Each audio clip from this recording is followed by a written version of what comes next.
श्री कृष्ण।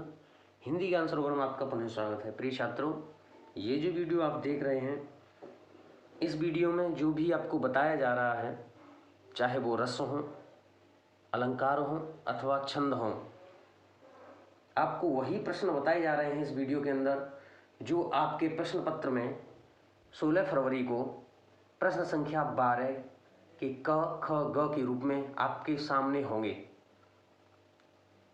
इतने विश्वास के साथ मैं आपको बता सकता हूं कि 6 नंबर आपको ये वीडियो देखने के बाद आप बिल्कुल निश्चिंत हो जाएं। आपने 6 नंबर का कार्य पूरा कर लिया है यदि आपने बिना स्किप किए ये वीडियो पूरा देखा है तो। रस के अनेक प्रकार हैं यूं तो, परंतु मैंने इस वीडियो में मुख्य रस जो प्रश्न पत्र में आपको 100% आपको अपने सामने दिखेंगे, प्रश्न संख्या 12 क के रूप में, उन्हीं को मैंने यहाँ पर परिभाषित किया है और उनको उदाहरण सहित भी समझाया है। आइए देखते हैं। पहला रस हास्य रस। हास्य रस जैसा कि इसके नाम से ही आपको पता है, हास्य का मतलब हंसी से है। तो हंसी कब आएगी? जब किसी विचित्र वेशभूषा, वाणी या किसी की चेष्टा को जब आप देखेंगे तो हृदय में जो हंसी का भाव उत्पन्न होगा वो हास्य रस कहलाएगा। परिभाषित ऐसे कर सकते हैं, किसी विचित्र वेशभूषा, वाणी, चेष्टा आदि को देखकर हृदय में जो विनोद की जगह अगर आपको याद ना रहे तो आप हंसी का भाव, हृदय में जो हंसी का भाव उत्पन्न होता है या जागृत होता है, हास्य रस कहलाता है। इसका स्थायी भाव हास है। प्रिय छात्रों, ये स्थायी भाव लिखना बेहद ही जरूरी हो जाता है। वैसे कोई भी रस आपको 2 नंबर दिलाएगा, लेकिन यदि आपने स्थायी भाव नहीं लिखा है तब यह आपका 1 नंबर यहाँ से सिर्फ इस चीज़ का ही कट किया जा सकता है। तो आप ध्यान रखें इस बात का, ये छोटी सी गलती आपसे ना हो पाए। अब देखते हैं इसका उदाहरण कि हलुआ में तो हरि वसें, गाजर वसें गणेश, कृष्ण करेला में वसें, रक्षा करे महेश। ये इसका एक साधारण सा उदाहरण है। उम्मीद आपको रस समझ आ रहा होगा। एक बार पुनः देख लेते हैं। किसी विचित्र वेशभूषा, वाणी, चेष्टा आदि को देखकर हृदय में जो विनोद का भाव, हृदय में जो हंसी का भाव उत्पन्न होता है, हास्य रस कहलाता है। इसका स्थायी भाव हास है। उदाहरण, हलुआ में तो हरि वसें और गाजर वसें गणेश, कृष्ण करेला में वसें, रक्षा करे महेश। देखते हैं अगला रस वीर रस। जैसा कि इसके नाम से ही पता चलता है, वीरों का काम है युद्ध लड़ना, कठिन कार्यों को करना। तो जब युद्ध अथवा कठिन कार्य को करने के लिए हृदय में जो एक उत्साह की जो भावना उत्पन्न होती है, जब युद्ध अथवा कठिन कार्य को करने के लिए हृदय में जो उत्साह की भावना उत्पन्न होती है या जागृत होती है, वीर रस कहलाता है। इसका स्थायी भाव क्या है? उत्साह। अब ऐसे आपने कई फिल्मी गीत भी सुने होंगे जिनको सुनकर के आपको एकदम से जोश आ जाए। देशभक्ति गीत होंगे बहुत सारे। मेरे रंग दे बसंती चोला, वो आप लाइन लिख सकते हैं, 1 से 2 लाइन। उदाहरण यहाँ पे आप जैसा मैंने लिया है, बुंदेले हर भूलों के मुँह, हमने सुनी कहानी थी, खूब लड़ी मर्दानी वो तो झांसी वाली रानी थी। या आप चेतक का उदाहरण ले लीजिए, राणा प्रताप के घोड़े से पड़ गया हवा का पाला था। तो अनेक उदाहरण आप अपने हिसाब से भी लिख सकते हैं। वैसे यह भी इतना कठिन नहीं है, अब तक हम इसको सुनते आ रहे हैं कि बुंदेले हर बोलों के मुँह, हमने सुनी कहानी थी, खूब लड़ी मर्दानी वह तो झांसी वाली रानी थी। वीर रस जब युद्ध अथवा कठिन कार्य को करने के लिए हृदय में जो उत्साह की भावना जागृत होती है, वीर रस कहलाता है। इसका स्थायी भाव उत्साह है। उम्मीद है आपको ये दोनों ही रस बखूबी समझ आए होंगे। आगे देखते हैं। ये दोनों ही बहुत ही इम्पोर्टेंट हैं, बेहद ही इम्पोर्टेंट हैं। यदि आपने अभी तक चैनल को सब्सक्राइब नहीं किया है तो आप अपने चैनल हिंदी ज्ञान सरोवर को सब्सक्राइब कर दें और साथ ही साथ अपने मित्रों को भी सुझाव दें कि एक बेहतर हिंदी पढ़ने के लिए ये वीडियो अवश्य देखें। आगे देखते हैं करोड़ रस।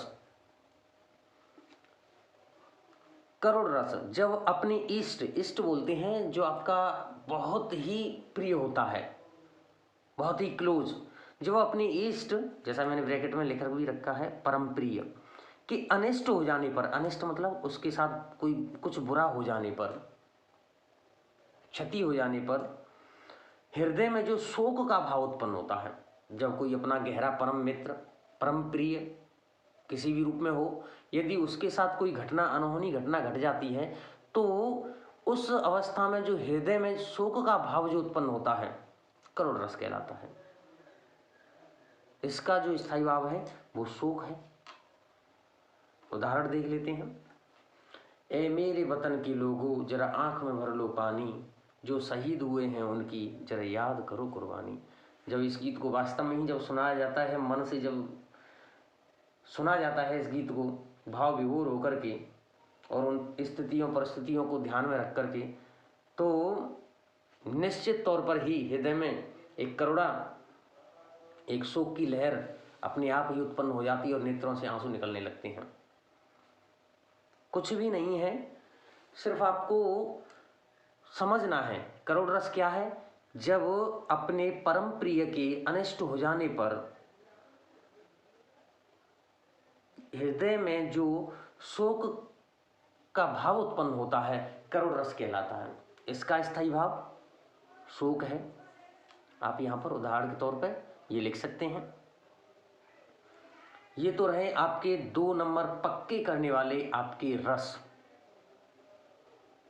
मैं पूरे विश्वास के साथ आपको ये बात कह सकता हूं कि यदि आपने ये तीनों रस तैयार कर लिए तो आपको बाकी, ये तो 10 हैं रस के प्रकार पुस्तक में, उनकी आवश्यकता नहीं पड़ेगी। इन 3 रस के अंदर से ही, चाहे वो आपका हास्य रस हो, चाहे आपका करुण रस हो, चाहे आपका वीर रस हो, इन तीनों में से ही एक रस आपको अवश्य ही मिल जाएगा। तो आप वीडियो को पॉज करके आप इनको नोट कर सकते हैं, लिख सकते हैं। आगे देखते हैं अलंकार। यूँ तो बहुत लंबा वीडियो बनाया जा सकता था, ये काम कभी फुर्सत का है, लेकिन चूंकि परीक्षाएं बहुत समीप हैं तो उनको ध्यान में रखते हुए केवल और केवल तैयारी की दृष्टि से आपके लिए ये वीडियो बनाया जा रहा है, जिसमें जैसे मैं पूर्व में बता चुका हूँ, चयनित जो रस छंद अलंकार हैं उन्हीं को स्थान दिया गया है। यूँ तो मैं आपको ऐसे ही बता देता हूँ कि अलंकार, शब्द अलंकार और अर्थ अलंकार करके 2 भेद हैं, फिर उनके भी अलग अलग पार्ट हैं, तो उन पर न जा कर के हम यहाँ पे पढ़ लेते हैं। पहला भेद शब्द अलंकार का यमक अलंकार। यमक अलंकार की परिभाषा देखते हैं। जहाँ कोई शब्द एक से अधिक बार आता है, जहाँ कोई शब्द एक से अधिक बार आता है और उसके अर्थ भिन्न भिन्न निकलते हैं, वहाँ यमक अलंकार होता है। बात समझने की है, आप समझिए कि कोई एक पंक्ति है, कोई शब्द एक से अधिक बार आया है और उसके अर्थ भिन्न भिन्न हैं, तो वहाँ कौन सा अलंकार होगा? यमक अलंकार। उदाहरण के तौर पे समझ सकते हैं, काली घटा का घमंड घटा। अब देखिए, जैसे मैंने बताया था, अब इसको यदि याद न करेंगे और केवल आपको यदि यह भी याद रहेगा कि काली घटा का घमंड घटा जो उदाहरण है वो है यमक अलंकार का, तो आप इससे भी परिभाषित कर सकते हैं, परिभाषा लिख सकते हैं। किस तरह से कि देखो, काली घटा का घमंड घटा, इसमें कोई शब्द एक से अधिक बार आ रहा है और उसके एक से अधिक ही अर्थ निकल रहे हैं, यानी कि हर बार उसका अर्थ अलग निकलता है, तो वहाँ यमक अलंकार होता है। तो यहाँ शुरुआत में जो लिखा है काली घटा, तो ये तो काले बादल हैं, घटा मतलब बादल का घमंड घटा। अब घमंड कम हो जाना, घमंड कम हो जाना, तो दूसरे घटा का मतलब है कम होना। तो पहले घटा का मतलब बादल और दूसरे घटा का मतलब कम होना। तो यहाँ कोई शब्द एक से अधिक बार आया है और उसके अर्थ भी भिन्न भिन्न है, तो यहाँ कौन सा अलंकार है? यमक अलंकार। एक आपने बड़ी चिर प्रचित उदाहरण सुना होगा, कनक कनक ते सौगुनी मादकता अधिकाय, वा खाए बोराय नर वा पाए बोराय। कनक कनक ते सौगुनी मादकता अधिकाय, वा खाए बोराय नर वा पाए बोराय। आइए देखते हैं श्लेष अलंकार। इसकी परिभाषा कि जहां कोई शब्द केवल एक बार प्रयुक्त हो और उसके एक से अधिक अर्थ निकलते हो, वहां श्लेष अलंकार होता है। श्लेष अलंकार कहां होता है? जहां कोई शब्द प्रयुक्त तो केवल एक बार हो और उसके अर्थ एक से अधिक निकले, तो वहां श्लेष अलंकार होगा। इसमें देखिए, कोई शब्द है केवल एक बार प्रयुक्त हो रहा है, जबकि यमक अलंकार हमने पढ़ा था, उसमें क्या था? कोई शब्द एक से अधिक बार प्रयुक्त होगा और उसके अर्थ भिन्न भिन्न निकलेंगे। अब यहां पर क्या है? अर्थ तो एक से अधिक हैं यहां भी, पर यहां केवल और केवल एक बार ही वह शब्द प्रयुक्त हो रहा है, तो वहां कौन सा अलंकार है? श्लेष अलंकार है। एक बहुत ही साधारण सा उदाहरण कि प्रियतम बतला दो लाल मेरा कहां है। उदाहरण तो और भी हो सकते थे, कई उदाहरण हैं कि सुवर्ण को खोजत फिरत कवि कामी और चोर। कवि कामी और चोर, कवि जो कविता करता है, सुवर्ण सुंदर अच्छे अक्षर की खोज में रहता है, कामी और जो कामी पुरुष है वो सुंदर गोरे रंग की तलाश में रहता है, और वहीं और चोर है वो स्वर्ण, वो सोने की खोज में रहता है। यह उदाहरण हो सकता था, लेकिन काफी बड़ा है। अब बिल्कुल सामान्य सा, बड़ा सीधा सा कि प्रियतम बतला दो लाल मेरा कहां है। यहां लाल शब्द एक बार आया है। कोई युवती अपनी प्रियतम से पूछ रही है कि हे प्रियतम, मुझे बतला दो लाल मेरा कहां है। अब लाल माने हो सकता है वो अपने पुत्र की पूछ रही हो या बहुमूल्य रत्न की पूछ रही हो, सोने चांदी के आभूषण। तो आपको अलंकार समझ आए होंगे, यमक और श्लेष दोनों ही अलंकार। एक बार पुनः फास्ट रिवीजन कर लेते हैं इनका। यमक अलंकार में जब कोई शब्द एक से अधिक बार प्रयुक्त होता है और उसके अर्थ भिन्न भिन्न निकलते हैं, वहां यमक अलंकार होता है। आप चाहें तो नोट भी कर सकते हैं। उदाहरण, काली घटा का घमंड घटा। यहां पहले जो घटा शब्द आया है वो बादल है, और घमंड घटा वो घमंड का कम हो जाना। आगे है श्लेष अलंकार, जहां कोई शब्द केवल एक बार प्रयुक्त होता है और उसके अर्थ एक से अधिक निकलते हैं, वहां श्लेष अलंकार होता है। प्रियतम बतला दो लाल मेरा कहां है। कि रहीमन पानी राखिए बिन पानी सब सून, पानी गए ना ओबरे उबरे मोती मानस चून। यह भी उदाहरण चिर प्रसिद्ध है, आप इसको भी लिख सकते हैं। पर मेरा सुझाव यही है कि आप सामान्य सा सीधा सा उदाहरण आप याद कीजिए कि प्रियतम बतला दो लाल मेरा कहां है, और इस तरह से आप उसको दर्शा करके यहां बता सकते हैं कि लाल मीस एक बहुमूल्य रत्न और दूसरा इसका अर्थ है पुत्र। अलंकार आपके दो क्लियर होते हैं। आगे अर्थ अलंकार के भेद में उपमा अलंकार पढ़ते हैं, जहां समान गुण धर्म के आधार पर, वैसे भी आपने सुनी होगी कि किसकी तो उपमा दी गई है, चाहे वो हमारे वेद शास्त्रों में हो, किसी काव्य खंड में हो। जब तुलना की जाती है, कब? समान गुण धर्म के आधार पर जहां उपमेय की उपमान से समानता या तुलना की जाती है, वहां उपमा अलंकार होता है। आपको इस तरह से याद ना हो पाए, आप ऐसे बोल दीजिए कि जहां समान गुण धर्म के आधार पर एक वस्तु की दूसरी वस्तु से समानता या तुलना की जाती है, वहां उपमा अलंकार होता है। इसमें जो मुख्य चीज है वो है समान गुणधर्म। समान गुणधर्म के आधार पर, क्वालिटी के आधार पर उपमेय की उपमान से जब समानता या तुलना कर दी जाए, उपमेय मतलब कोई वस्तु जिसकी तुलना करनी है, उपमान किससे, किसके समान है, वो गुण किसके आधार पर? समान गुण धर्म के आधार पर, तो वहां पर उपमा अलंकार होता है। आइए उदाहरण से समझने का प्रयत्न करते हैं कि हरिपद कोमल कमल से, आपने वैसे भी देखा होगा, कोई शिलान्यास, कोई चीज बनती है तो उस पर एक जो शिलालेख जो होता है उस पर लिखा जाता है कर कमलों द्वारा। तो कर कमल, ये जो उदाहरण है ये रूपक अलंकार का है।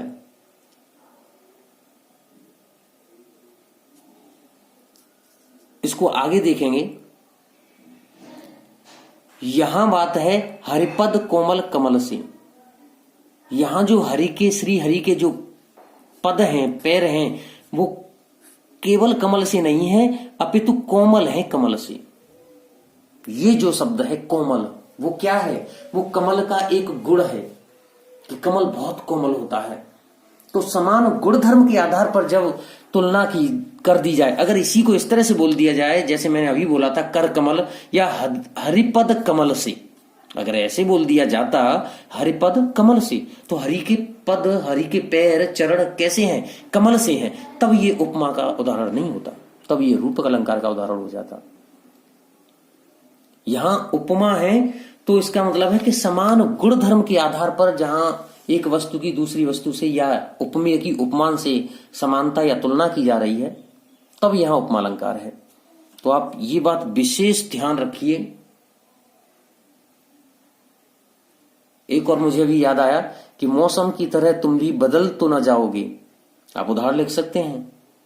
अब मौसम की तरह तुम भी, अब वो मौसम की तरह तुम नहीं हो, लेकिन जो मौसम का स्वभाव है बदलना, वो गुण है। कहीं ऐसा तुम्हारे स्वभाव में भी तो परिवर्तन नहीं हो जाएगा, तो यहां उपमा अलंकार होगा। पीपर पात, दूसरा उदाहरण देखते हैं। एक ही वैसे तो काफी है। आप इसको लिखने के बाद में मेरा सुझाव है कि हरिपद कोमल कमल से, जैसे आपने उदाहरण लिखा, तो आप एक हेडिंग और डाल दें स्पष्टीकरण की, और उसको स्पष्ट कर दें कि यहां श्री हरि के चरण कमल के समान कोमल हैं, अतः यहां उपमा अलंकार है। दूसरा उदाहरण, पीपर पात सरिस मन डोला। पीपर पात मतलब पीपल का पत्ता, सरिस माने के समान, मन तो जानते ही हैं, डोला मतलब चंचल, चलायमान, हिलना। जैसे पीपल का पत्ता थोड़ी सी हवा चलने से डोल जाता है, हिल जाता है, ऐसे ही पीपल के पत्ते की भांति मन चंचल है। तो पीपल के पत्ते का कौन सा गुण है? हिलना, डुलना। ऐसे ही मन की चंचलता है, तो ये गुण है। तो समान गुणधर्म के आधार पर जहां उपमेय की उपमान से समानता या तुलना की जा रही है, इस कारण से यहां पर उपमा अलंकार है। उम्मीद है आपको समझ आया होगा। आगे देखते हैं रूपक अलंकार। अभी जैसे मैंने बोला था कि जहां उपमेय में उपमान का भेद रहित आरोप होता है, कोई अंतर नहीं है। यहां उपमेय इज इक्वल टू उपमान। एक वस्तु दूसरी वस्तु बता दी जाती है, उसकी उससे कोई यहां गुण धर्म की बात नहीं है। वहां रूपक अलंकार होता है। जहां उपमेय में उपमान का भेद रहित आरोप होता है, वहां रूपक अलंकार होता है। या ऐसे कह सकते हैं जहां एक वस्तु की दूसरी वस्तु के साथ समानता या तुलना की जाती है, वहां रूपक अलंकार होता है। ये मैं आपको उपमा अलंकार की परिभाषा से ही बता देता हूं। जैसे हमने यहां पे लिखा है ऊपर के समान गुण धर्म के आधार पर जहां उपमेय की उपमान से समानता या तुलना की जाती है, वहां उपमा अलंकार होता है। इतना न लिख करके आप लिख सकते हैं जहां उपमेय की उपमान से समानता या तुलना की जाती है, वहां रूपक अलंकार होता है। और जैसे ही समान गुण धर्म लगा तो वो उपमा हो जाता है। रूपक और उपमा में कोई ज्यादा भेद नहीं है, सिर्फ गुण धर्म की बात है तो वो उपमा हो जाएगा। जब गुण धर्म को हटा देंगे, सीधे सीधे तुलना की जाएगी, तो वहां पर रूपक अलंकार हो जाएगा। जैसे मैंने अभी बोला था, कर कमलों के द्वारा, श्रीमान जी के कर कमलों द्वारा इस कार्य का शिलान्यास हुआ, ये जो भी चीजें हैं, तो कर कमल हाथ इज इक्वल टू कमल। तो चरण कमल बंधु हरिराई, यहां पर ईश्वर के चरण कमलों की वंदना की जा रही है। चरण कमल, चरण कैसे हैं? कमल सदृश। मैं ईश्वर के चरण कमलों की वंदना करता हूं। यहां उपमेय क्या है? जिसकी, यानी कि चरणों की। उपमान किससे? किसमें भेद रहित आरोप है? कमल का भेद रहित आरोप है। अतः यहां पर कौन सा अलंकार है? रूपक अलंकार। आपको दोनों ही अलंकार बड़े अच्छे से समझ आए होंगे, उपमा, रूपक, और इससे पूर्व यमक और श्लेष। आपको ये चारों ही अलंकार अच्छे से आने चाहिए, और जैसे ही आप इनमें महारत आपको हासिल होता है कि हाँ आप अच्छे से लिख सकते हैं उदाहरण और स्पष्टीकरण सहित, तब आपके 2 नंबर बिल्कुल ही पक्के हैं। आगे देखते हैं छंद। छंद में पहला छंद है चौपाई।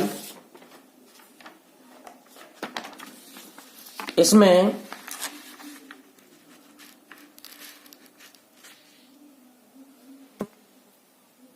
आपने चौपाइयां रामायण आपने पढ़ी होगी, हनुमान चालीसा आपने पढ़ी होगी, पढ़ी नहीं होगी तो सुनी तो कम से कम होगी। आप उसमें जो शुरुआत में जो एक मुखड़ा जो उसका पढ़ते हैं अथवा सुनते हैं, श्री गुरु चरण सरोज रस, ये दोहा है। और जैसे ही इसके उपरांत जय हनुमान ज्ञान गुण सागर, ये सारी चीजें जब शुरू हो जाती हैं, ये सब की सब चौपाइयां हैं।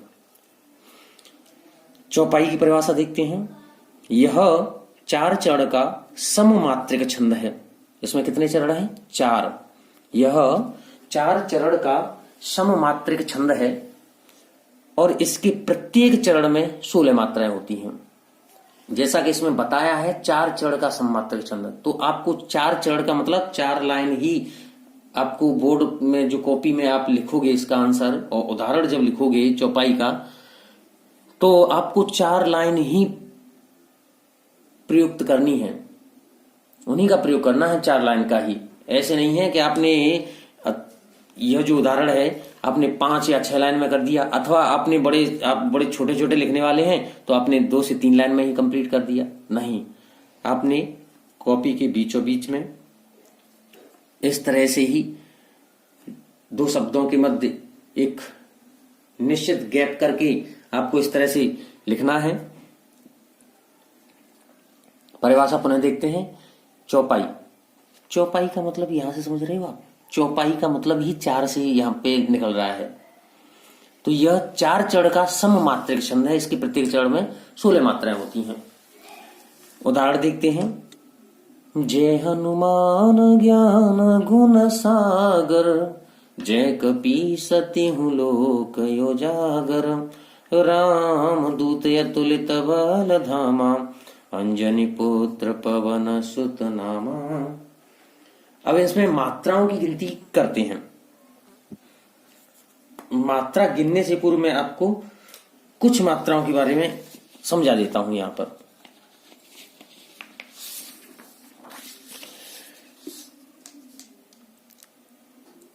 ये 1 है, ये मैंने 2 लिखा।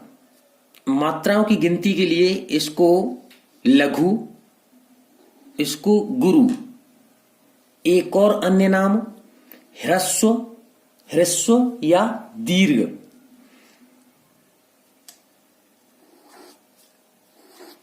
इसकी जगह पर हम 1 गिनेंगे और जहां ये लगा होगा वहां हम 2 गिनेंगे। इसको हम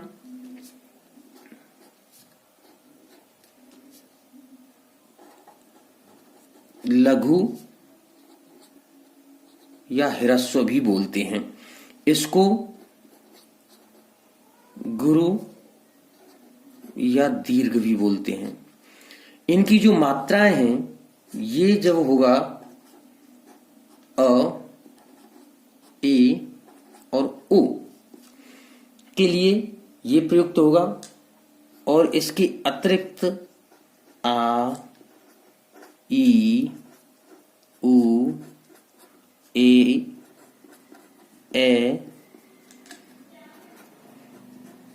ओ और औ के लिए आपका दीर्घ प्रयुक्त होगा। तो इन्हीं को ध्यान में रखते हुए हम ये मात्राएं गिनते हैं। आइए। इसको भी रख लेते हैं अपने पास ही। और इसका उदाहरण ये रहा कि जय हनुमान ज्ञान गुण सागर। आपको पेपर के अंदर भी प्रिय छात्रों आपको कम से कम एक पंक्ति एक चरण की मात्राओं को काउंट करके लिखना होता है। आप इस तरह से लिखेंगे, जय एक एक मात्रा होगी क्योंकि अ है दोनों पर, ह पर एक होगी, ये भी ओ है तो इस पर भी एक होगी, और इस पर आ है इस पर एक होगी। समझ आया होगा इतना। फिर इस तरह से लगना है, ये भी ऐसे ही है, एक और एक है, ये दो और एक एक है। देख लेते हैं, ये मात्राएं जो हैं वो 16 मात्राएं होनी चाहिए। गिन लेते हैं। मैंने बोला था इनके लिए एक गिनेंगे हम, 1 2 3 4, 1 2 3 4 और 2 6 और 1 7, 2 9 10 11 12 और 2 14 और 2 16। 16 मात्राएं आपकी हैं। तो इसके प्रत्येक चरण में 16 मात्राएं होंगी। आप कोई सी पंक्ति कोई सा भी आप चरण लें और उसकी मात्राएं यदि आप गिनेंगे तो आपको 16 ही मात्रा मिलेंगी। आपको पेपर के अंदर जिस तरह से अभी आपको सामने उदाहरण लिखा हुआ दिख रहा है, आपको ऐसे ही लिख के आना है। प्रत्येक लाइन का नहीं बताना है उसको। सिर्फ इससे ये अनुमान हो जाएगा कि हाँ, सामने वाले को या जो लिखने वाला जो छात्र है उसको मात्राओं के विषय में जानकारी है, वो बखूबी गिनना जानता है। मैं आपको आपकी जानकारी के लिए 1-2 लाइन और बता देता हूं। एक ऐसे बड़ा हुआ है ना, ये ऐसे 1 1 1 1 1 1 और ये देखो गिनते हैं 2 2 4 और 2 6 7 8 9 10 11 13 14 और 2 16। उम्मीद है आपको चौपाई समझ आई होगी। यह 4 चरण का एक सममात्रक छंद है और इसके प्रत्येक चरण में 16 मात्राएं होती हैं। उदाहरण आप इस तरह से बता सकते हैं। मैं आपको मात्राओं को गिनने के लिए कुछ बेसिक जानकारी यहां पे बता ही चुका हूं पहले ही। आगे देखते हैं। दोहा। जैसा मैंने अभी बोला था, जब हनुमान चालीसा शुरू होती है तो उसके प्रारंभ में हमें एक दोहा सुनने को मिलता है। शायद मैंने भी उसी का प्रयोग किया है यहाँ पे। यह 4 चरण का अर्ध सम्मात्रक छंद है। जब वो 4 चरण का सम्मात्रक छंद था चौपाई का, तो ये दोहा 2, अब ये हो गया अर्ध सम्मात्रक छंद। 2 से आप समझ सकते हैं, चौपाई में 4 चरण, दोहे में 4 चरण।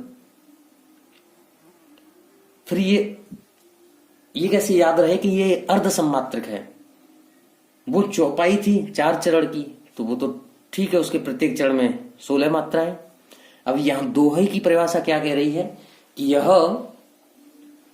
4 चरण का एक अर्ध सम्मात्रक छंद है। इसके पहले और तीसरे चरण में 13 मात्राएं तथा दूसरे और चौथे चरण में 11 मात्राएं होती हैं। मैं अपनी आपको बताऊं तो मैंने अभी तक इनको याद नहीं किया कि इनको रटा जाए।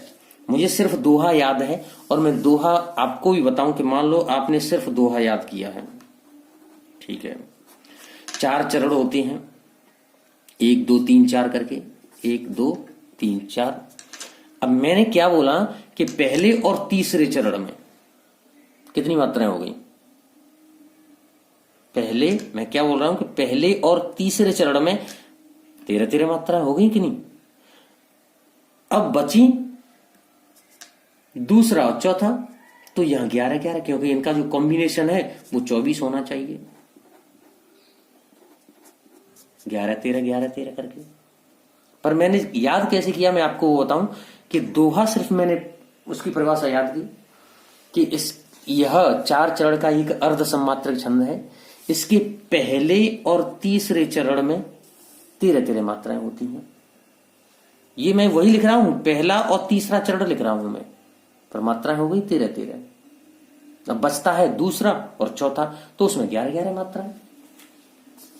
आगे देखते हैं इसके उदाहरण। श्री गुरु चरण सरोज रज निज मन मुकुर सुधार वर्ण रघुवर विमल जसु जो दायक फलचार। आप चाहें तो आप इसको 2 पंक्तियों में लिख सकते हैं, बीच में कोमा का प्रयोग करें। श्री गुरु चरण सरोज रज कोमा निज मन मुकुर सुधार वर्ण रघुवर विमल जसु जो दायक फलचार, अथवा आप ऐसे लिख सकते हैं। इसमें भी आपको एक लाइन का कम से कम आपको मात्राएं गिन करके देनी होती हैं, लिखनी होती हैं। तो 2 श्री गुरु। अब ये ध्यान देने की बात है, र पर जो ये मात्राएं लगती हैं, ओ और ऊ की जो मात्राएं हैं, ये जब र पर लगती हैं तो ये ऐसे लगती है और ये ऐसे लगती है।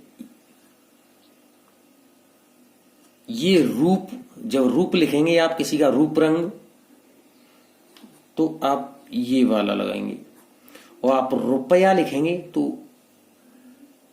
ये लगाएंगे रुपये। समझ आ रहा होगा आपको। तो यहां जो है श्री गुरु दोनों ही छोटे छोटे हैं, चरण स रोज और रज। पहले और तीसरे चरण में 13 मात्राएं होंगी। देखते हैं इसमें 13 बैठेंगे नहीं।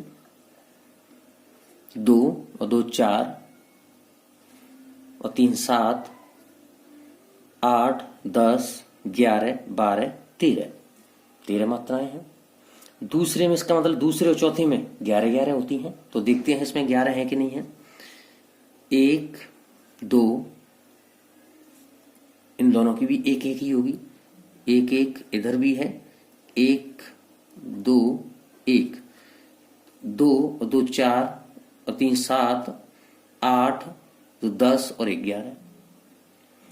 पहले में और तीसरे में 13, दूसरे और चौथे में 11 मात्राएं हैं। आपको केवल और केवल एक चरण की ही मात्राएं गिन करके लिखनी होती हैं। दोहा आपको समझ आया होगा। यह 4 चरण का एक अर्ध सम्मात्रक छंद है। इसके पहले और तीसरे चरण में 13 मात्राएं तथा दूसरे और चौथे चरण में 11 मात्राएं होती हैं। आगे देखते हैं सोरठा। जैसा कि मैं आपको बता चुका हूं, मैंने सिर्फ दोहा याद किया था, सोरठा अपने आप हो गया। यह दोहे का उल्टा होता है। अब दोहे का उल्टा का मतलब, उसके पहले और तीसरे चरण में 13 मात्राएं थी, तो इसके पहले और तीसरे चरण में 11 मात्राएं होंगी। इसके पहले और तीसरे चरण में 11 मात्राएं होती हैं तथा दूसरे और चौथे चरण में 13 मात्राएं। उसके पहले और तीसरे में 13 थी, दूसरे और चौथे में 11 थी। ये उसका उल्टा है। ये जो पहली ये जो लाइन है, यह दोही का उल्टा होता है। बस इसी से परिभाषा आपकी सोरठे की हो जाती है। आपको फिर तो दोही वाला ही मैटर समझ के उसको ही व्यवस्थित करके लिखना है। उदाहरण देखते हैं। नील सरोरुह श्याम तरुण अरुण वारिज नयन करं सुम मोर धाम सदा क्षीर सागर शयन। सदा क्षीर सागर शयन, ये आपका पहला, दूसरा, तीसरा, चौथा। तो इसमें तीसरे और चौथे में दूसरे और चौथे में आपकी 13 मात्राएं होंगी। पहले में और तीसरे में आपकी 11 मात्राएं होंगी। गिन लेते हैं। 1 2 तो इसकी हो गई और 1 इसकी। 3 4 8 3 3 6 2 8 10 और 1 11। इसके देख लेते हैं। तरुण अरुण वारिज नयन, 1 1 ही है सबकी। वारिज नयन गिन लेते हैं। 3 3 6 3 9 10 3 13। आपको मात्राएं काउंट करना उम्मीद है आ गया होगा। यह दोहे का उल्टा होता है। यह 4 चरण का अर्ध सम्मात्रक छंद है। इसके पहले और तीसरे चरण में 11-11 मात्राएं होती हैं तथा दूसरे और चौथे चरण में 13-13 मात्राएं होती हैं। अब देख लेते हैं अंतिम छंद कुंडलियां।